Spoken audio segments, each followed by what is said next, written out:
रामकृष्ण हरी.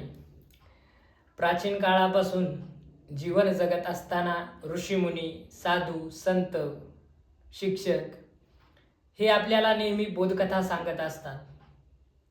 त्या बोधकथेमधून आपल्याला जीवनाच्या व्यथा आणि कथा या सर्व आपल्या लक्षात येत असतात.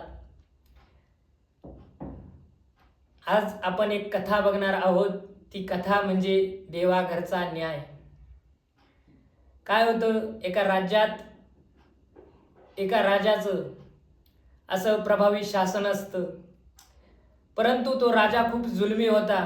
त्याने त्या राज्यावर खूप जुलमी कर वाढवले होते. पूर्णपणे तो त्या राज्याची जी व्यवस्था होती त्याच्यावर अनेक जाचक, निर्बंध आणि अनेक जुलमी प्रथा, व्यथा ह्या त्यांच्या राज्यात होत्या. तो खूप अन्याय त्या राज्यावर करत होता. एके दिवशी काय झालं, तो राजा जंगलात गेला. जंगलात गेल्यावर तो जेव्हा जंगलातून परत आला त्यानंतर त्याच्यात आमूलाग्र असा बदल झालेला होता. मग झालं काय, तर प्रजेला प्रश्न पडला, परत मंत्रिमंडळाला प्रश्न पडला की आपला राजा आता एवढा या राज्यामध्ये बदल कसा काय झाला. त्या मंत्रिमंडळाच्या काही गोष्ट काही लक्षात येईन, प्रजेच्या पण काही गोष्ट लक्षात येईन. त्या राजाने त्या सर्व जुलमी व्यवस्था, परत ज्या ज्या जाचक कर राजाने लावले होते ते कर सगळे काढून घेतले आणि त्या सर्व सोयी सुविधा त्या राज्याला पुरवण्यात आल्या.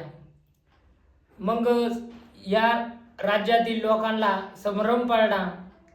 शेवटी कुतूहलाने त्याच्या मंत्रिमंडळातील प्रधानाने राजाला विचारलं.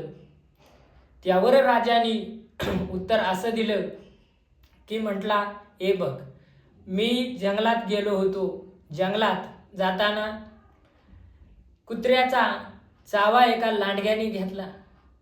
तो लांडगा पळत पळत सुटला आणि रानडुकरांच्या कळपात तो लांडगा सापडला आणि त्या लांडग्याला त्या रानडुकरांनी मारलं. मग झालं काय, ते रानडुकर जे होतं ते माझ्या हातून म्हणजेच राजाच्या हातून मारलं गेलं. मग राजाला याच्यावरून स्वानुभव आला की कसं आहे, उंदराला मांजर खाणारे, मांजरीला कोल्हा खाणारे, कोल्ह्याला बिबट्या नाही तर वाघ खाणारच आहे, आणि वाघाला कोण खाणारे, वाघाला काळ खाणारच. काळ म्हणजे कोण, परमात्मा.